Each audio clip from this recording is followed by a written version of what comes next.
Halo Halo semuanya. Sekarang kami berada di Gerbang Timur 3 Stasiun Taipei. Hari ini kami akan menikmati pengalaman budaya dari negara lain. Di sebelah Gerbang Timur 3 Stasiun Taipei ada sebuah jalan yang disebut Jalan Indonesia. Di jalanan pendek ini ada banyak toko Indonesia. Saya yakin banyak orang yang kurang familiar dengan gaya konsumsi masyarakat Indonesia. Jadi, hari ini kami akan berjalan-jalan seharian sambil mencatat apa saja pengeluaran kami. Apakah ada batasan pengeluaran? Tidak perlu dibatasi. Memangnya kita bisa berbelanja sebanyak apa? Belanja saja sesukamu. Kalau begitu, mari kita jalan terus ke depan lalu menyeberang jalan. Untuk sampai di Jalan Indonesia, ayo! Dulunya terletak di lantai 2 Stasiun Taipei, tepatnya di Toserba Jinghua. Ketika Toserba Jinghua berubah karena mengalami transformasi dan toko-toko berelokasi.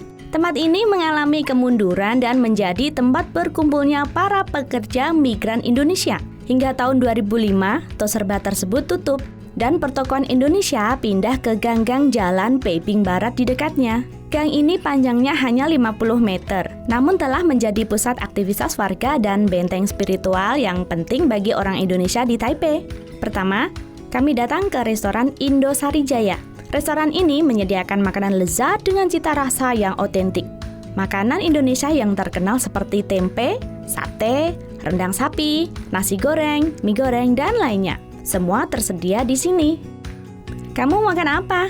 Yuk kita makan gorengan. Oke, apa ini dalam bahasa Indonesia? Risol. Risol, apakah saya mengucapkannya dengan benar? Ya, Kalau itu, tahu goreng. saya mau tahu goreng. Ini apa? Ini sayuran goreng. Kami mau 1 porsi. Baik, Kami mau makan sate. Apakah di sini ada? ya, kami ada sate ayam dan kambing. Oke, tolong siapkan untuk kami. Baik, kami ada bakso sapi. Oke, bakso sapi. Baksonya besar, di dalamnya Bakso besar beranak. Oke, mari kita coba yang ini. Wah, kelihatannya enak sekali. Apakah ini punya kami? Ya. Oke, biar aku saja. Aku sudah tidak sabar. Bisakah Anda memperkenalkan hidangan-hidangan hari ini? biar ku perkenalkan, ini sate. Ini sate kambing yang terbuat dari daging kambing. Sate kambing, Ini sate ayam yang terbuat dari daging ayam. sate ayam, Sup ini dalam bahasa Indonesia disebut bakso beranak, bakso beranak. karena di dalamnya ada bakso kecil. Jadi namanya bakso beranak. Bakso yang hamil. Benar, bakso yang hamil. Kami datang hari ini, keren sekali. Karena langsung ada penerjemah di tempat. Ini temannya Kak Lina. Ayo disapa dulu.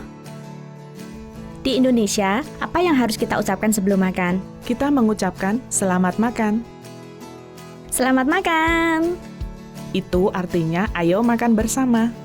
Selamat makan. Dalam bahasa Vietnam, kita mengucapkan mai chana. Mai chana. Moi kanya, moi kanya. Mai chana. Artinya mari makan bersama. Kalau begitu, mari kita makan ini dulu. Dari tadi bosnya terus merekomendasikan ini. Ada cabai dan wortel. Ini harus dipadukan dengan acar mentimun, cabai, dan wortel. Sudah cukup basa-basinya? Hati-hati ya. Oke. Enak sekali. Apakah rasanya asam? Rasanya manis juga? Rasa asam, manis, dan pedasnya sangat seimbang. Bumbu kacangnya enak sekali. Daging kambing. Ini daging kambing. Oh, daging kambing. Ini pakai kecap ya? Ya, ada kecap. Enak sekali. Toko ini sudah buka berapa lama? Lebih dari 20 tahun. Jadi Anda sudah di sini lebih dari 20 tahun? Ya, sebelumnya tokonya bukan di sini. Tadinya di stasiun Taipei. Di lantai 2, lalu pindah ke sini. Ya, pindah ke sini. Lalu apakah pelanggan utama di sini adalah orang-orang Indonesia? Ada juga orang Taiwan, tapi sebagian besar adalah orang Indonesia. Apakah ada perbedaan cita rasa di setiap daerah Indonesia? Karena Indonesia sangat besar. Apakah rasa di setiap daerah akan sedikit berbeda? Tidak. Cita rasa Indonesia itu ya seperti ini. Baik penduduk lokal maupun etnis Tionghoa, kami semua makan makanan yang sama. Seluruh masyarakat Indonesia makan seperti ini. Jadi teman-teman Indonesia yang bekerja di Taiwan dapat datang kemari dan menikmati cita rasa kampung halaman. Ya, benar. Apa makanan favorit orang-orang? Bakso sapi itu dan ini. Oh, begitu. Ada 2 jenis mie. Jenis mie ini mirip sekali dengan mie yang chun. Lalu ada bihun tipis. Ada sayuran hijau. Dan tauge di dalamnya. Bakso sapinya besar sekali. Karena dia sedang hamil. Jadi di dalamnya ada banyak anak. Mari kita lihat seperti apa anak-anak di dalamnya. Ada bakso kecil di dalamnya. Ada bakso kecil. Apakah kamu juga orang Indonesia? Saya juga bisa dianggap sebagai orang Indonesia, tapi saya sudah menjadi orang Taiwan. Saya sudah di sini selama 45 tahun. Kamu sudah di sini selama 45 tahun. Pandai berbahasa Indonesia, Taiwan, dan Mandarin. Saya tidak bisa berbahasa Indonesia. Tapi tadi kamu berbicara dengannya dalam bahasa Indonesia. Saya hanya bisa sedikit saja. Oh, begitu. Enak kan? Aroma daging sapinya enak sekali. Oke, selanjutnya saya ingin mencoba yang ini. Ada 3 jenis sambal di sini. Ini adalah sambal untuk rendang sapi. Dan ini adalah sambal biasa. Ini sambal mentah yang baru saja saya pesan. Yang ini seharusnya lebih pedas. Ada sesuatu di dalam tahu ini. Ada sayuran. Lezat. Kulit luarnya renyah dan ada sayuran di dalamnya. Rasanya cukup menyegarkan. Kita bisa padukan dengan sambal yang berbeda. Pedas loh. Pedas ya? Yang ini sedikit lebih pedas dari yang tadi. Ya, benar. Tapi saya masih bisa menerimanya. Menurut saya ini agak mirip dengan lumpia teratai air di Taiwan. Isinya bihun. Bihun berwarna putih. Lihat, bihun tipis. Ini makanan vegetarian. Ya, ini makanan vegetarian. Bisa dikatakan vegetarian. Enak ya? Ini lezat. Enak sekali, aku suka. Ini bisa digoreng atau dimasak dalam sup. Atau juga ditumis. Menurut saya, saus kacang dan sambal Indonesia adalah bumbu yang sangat penting. Benar kan? Semua hidangan harus dipadukan dengan mereka supaya rasanya jadi enak. Kak Lina, tadi kamu bilang sudah tinggal di Taiwan selama 27 tahun. Dulu mengapa kamu bisa datang ke Taiwan? Dulu suami saya datang ke sini. Jadi saya mengikut suami. Apakah suamimu orang Taiwan? Tidak, dia juga orang Indonesia. Setelah tinggal bertahun-tahun di Taiwan, bagaimana kesanmu tentang Taiwan? Rapi, tertib, Aman? sarana transportasi juga sangat praktis. Apa dia putramu? Ya, Ayo kemari dan beri salam. Kamu bisa bicara bahasa Indonesia ya? Tadi saat ibumu sedang bicara, kamu membantu menerjemahkan. Kamu hebat sekali. Lihat, dia sungguh hebat. Hebat sekali. Baiklah, terima kasih banyak kepada Kak Lina dan semuanya yang sudah menjamu kami dengan begitu banyak makanan. Saya perlu membungkusnya karena kami benar-benar tidak bisa menghabiskan semua ini. Mari kita pergi ke pemberian berikutnya. Berapa totalnya? 655 NT untuk makanan 2 orang. Terima kasih.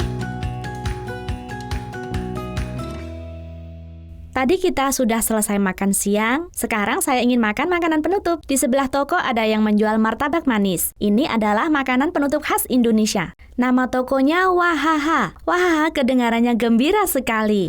Martabak manis Wahaha didirikan pada tahun 2010. Sekarang toko ini diambil alih oleh generasi kedua. Selain setia pada cita rasa tradisional yang diwariskan oleh sang ayah, anak-anak yang mengambil alih bisnis juga mengikuti tren selera Indonesia, sehingga para tamu dapat menikmati manisnya cita rasa kampung halaman mereka. apakah tingkat kemanisan adonannya saya buat normal dulu? Normal itu seperti apa? Kamu mau berapa? Sangat manis. Sangat manis ya? Gulanya mau dikurangi? Setengah saja. Oke.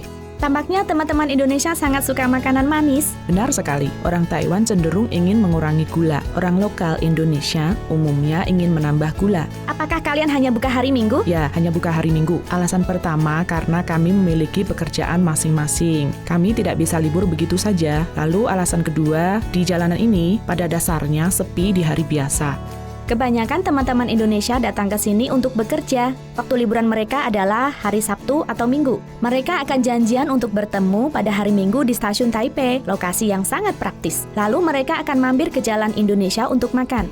Jadi lebih banyak pelanggan orang Indonesia atau Taiwan? Dalam 2 tahun terakhir jumlahnya meningkat 20-30%. Sejak lebih dari 10 tahun yang lalu saya membantu ayah. Kapanpun ada waktu luang. Saat itu belum ada orang Taiwan di jalan ini. Baru dalam 2 tahun terakhir, ada beberapa orang Taiwan yang tahu kalau di sini ada Jalan Indonesia, lalu datang kemari untuk berbelanja. kulit ini kelihatannya sangat lezat. Apakah gulanya dikurangi? Ya, Ini rasa pandan. terlihat menenangkan. Beras ketan hitam. Apakah kalian mengoseng kacangnya sendiri? Ya, Lalu ditambah susu kental manis. Saya paling suka lapisan ini, penuh dengan keju. ya, kami semua adalah orang Tionghoa perantauan. Karena saya lahir di Indonesia, saya datang ke Taiwan ketika saya berusia sekitar 6 tahun. Pada dasarnya, saya bisa dianggap orang Taiwan. Saya menjalankan wajib militer, menikah, dan melahirkan anak di Taiwan. Jadi sebenarnya budaya Indonesia itu cukup asing bagi saya. Tapi karena ayah saya sudah menjalankan bisnis dari dulu, lalu beliau pensiun. Jadi saya dan kakak saya yang mengambil alih. Jadi kamu tidak bisa berbicara bahasa Indonesia?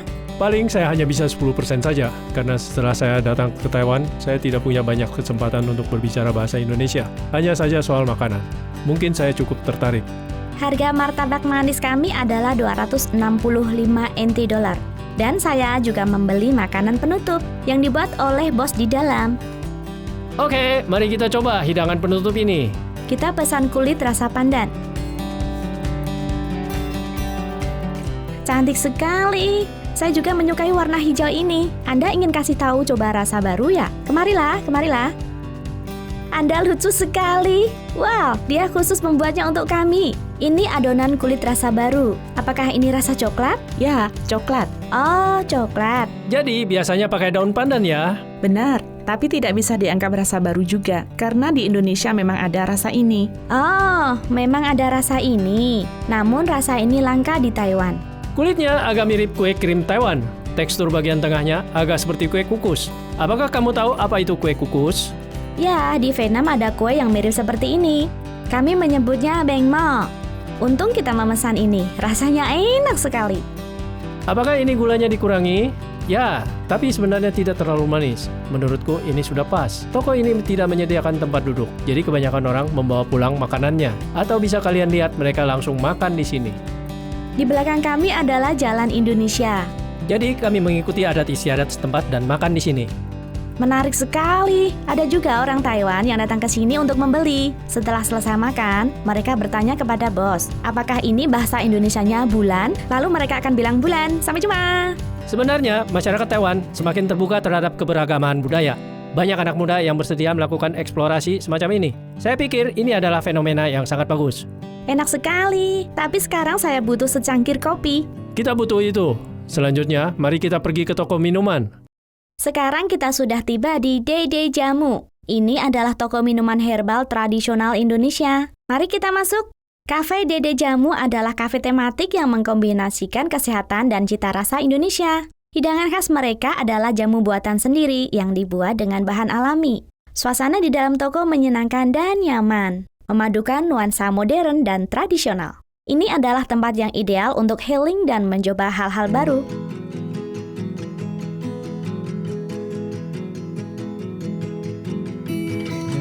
Mari saya perkenalkan, di sebelah saya adalah kepala toko Dede Jamu, Kak Ani. Yang ini saya rasa adalah jamu presiden. Benar sekali. Isinya kunyit, asam jawa, dan serai. Saya bisa membayangkan rasanya, karena saya orang Vietnam. Oh ya? Ya, kami juga sering menggunakan serai, asam jawa, dan kunyit dalam masakan. Yang ini rasa jahenya sangat kuat. Ini namanya temulawak kan? Temulawak. Temulawak. Ada 3 jenis jahe yang berbeda. Saya penasaran apa bedanya temulawak dan kunyit biasa. Temulawak tidak bisa digunakan untuk memasak. Dia bisa dipakai untuk membuat minuman, untuk membuat jamu. Kalau kunyit, dia bisa digunakan untuk memasak. Oh, apakah kamu punya tanaman aslinya? Maksudku temulawak. Temulawak ada. Bisa tunjukkan ke kami? Sambil menunggu Kak Ani, mari kita minum temulawak. Sebelum diminum harus dikocok dulu karena ada bubuk yang mengendap di dasar gelas. Rasanya tidak pahit loh, tapi katanya ada rasa agak pahit. Ada sedikit rasa pahit kunyit sih. Aromanya sangat harum. Ayo coba. Sebenarnya kunyit sangat baik untuk tubuh. Di Vietnam, jika kita sakit perut, kita akan makan bubuk kunyit. Kunyit juga baik untuk kulit. Ayo kita coba yang ini. Asam jawa mungkin agak asam.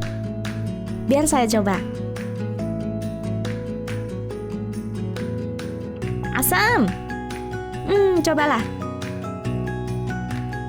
Ini adalah kunyit biasa. Ini yang dipakai untuk membuat jamu presiden. Coba saya lihat, yang ini warnanya lumayan mirip dengan yang ini. Ya, tapi berbeda. Oh, berbeda. Warnanya sedikit lebih muda. Benar, rasanya juga berbeda. Apakah kalian buka setiap hari? Ya, setiap hari. Buka setiap hari? Siapa saja pelanggannya? Apakah lebih banyak orang Taiwan atau Indonesia? Taiwan? Ya, karena rasa hidangan kami tidak sepenuhnya sama dengan di Indonesia. Ada beberapa perubahan ya? Cita rasa Indonesia yang sesungguhnya pedas dan asin. Hidangan kami tidak terlalu pedas. Kami tidak bisa membuatnya sepedas itu. Kebanyakan pelanggan biasanya suka memesan apa? Kebanyakan mereka minum jamu presiden Oh, yang ini. karena namanya sangat unik. Mengapa disebut jamu presiden? Ya, mengapa disebut jamu presiden? Karena dulu presiden kami selalu minum jamu ini setiap hari. Apa artinya jamu? Minuman herbal. Minuman herbal. Jamu adalah minuman herbal. Setiap pagi presiden kami pasti minum ini. Kulitnya pasti sangat bagus. Biasa saja, karena beliau laki-laki. Ah, laki-laki. Apa yang bisa kita katakan sebelum minum? Apa bahasa Indonesianya? Bismillah, Bismillah. Apa arti bismillah? berdoa. Ah, bismillah. Jamu presiden sangat enak. Sangat enak. Sangat enak. Segar. Hah? Segar. Segar. Kenapa kamu tertawa seperti itu? Sekali lagi. Segar. Segar. Kamu tidak bisa. Segar. Segar. Ya, segar. Sangat segar? Baiklah, terima kasih banyak untuk hari ini, Kak Ani. Terima kasih. Terima kasih. Terima kasih. Terima kasih. Pemberhentian terakhir kami adalah restoran Tongta. Sebelum memasuki toko, saya sudah mendengar suara nyanyian. Ternyata restoran ini menyediakan karaoke. Pelanggan bisa menikmati makanan dan bernyanyi sepuasnya. Pekerja migran yang jauh dari kampung halaman bisa berkumpul dan bernyanyi bersama teman sekampung halaman. Suara nyanyian ini mewarnai seluruh jalan Indonesia.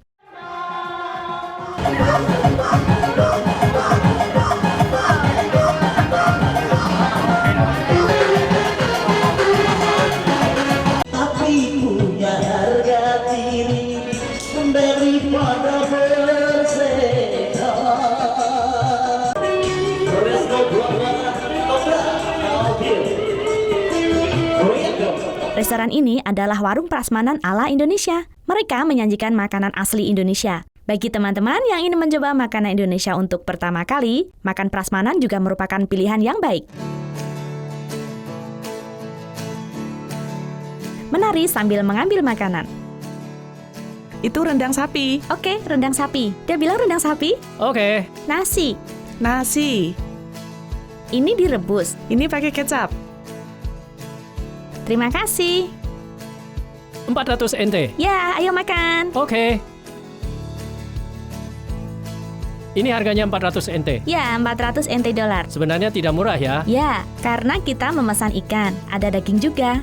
Nasi kuning. Ini daun singkong, tumis daun singkong. Apakah dia menimbang berat makanannya? Tidak, dia hanya melihatnya. Dia hanya melihat. Jadi dia menghitung harga berdasarkan perasaan. Ya, bos juga mentraktir kami minuman. Ya, tadi dia melihat kami sedang rekaman. Jadi dia memberi kami minuman. Saya rasa sekali-kali makan masakan unik dari negara lain. Itu cukup menarik. Jika bisa mengajak anak-anak menikmati wisata budaya seperti ini, menurutku itu cukup bagus juga. Jadi setelah makan seharian seperti ini, berapa banyak yang sudah kita habiskan? Totalnya 1790 NTD. Lumayan juga. Kita agak terlalu banyak memesan. Pada siang hari tadi kita membungkus banyak makanan, karena kita berdua tidak bisa menghabiskannya. Setelah berjalan-jalan sepanjang sore, saya merasa tempat ini cukup nyaman, terutama karena kita tidak perlu berjalan terlalu jauh untuk mencoba banyak hal yang berbeda. Ada makanan berat, hidangan penutup, dan minuman. Jadi jika Anda adalah seseorang yang sangat tertarik untuk mengobservasi budaya, saya pikir tempat ini cukup layak untuk dikunjungi. Saat mengambil makanan, saya melihat ada teman Indonesia bernyanyi di sebelah saya. Bahkan ada seorang wanita yang menggendong anak dan bernyanyi di sana. Dia bernyanyi bersama suaminya. Saya merasa sangat tersentuh ketika kita melihat orang asing di Taiwan dan memiliki lingkungan yang membiarkan mereka menikmati sore hari yang menyenangkan, sambil menyanyikan lagu dari kampung halaman dan menikmati makanan lezat dari kampung halaman. Rasanya sangat mengharukan. Oke, sekian untuk video hari ini. Jika Anda tertarik untuk mengetahui lebih lanjut tentang Jalan Indonesia, Stasiun Taipei sangat mudah dijangkau. Jadi, datang saja sendiri untuk jalan-jalan dan melihat-lihat. Sampai jumpa! Sampai jumpa!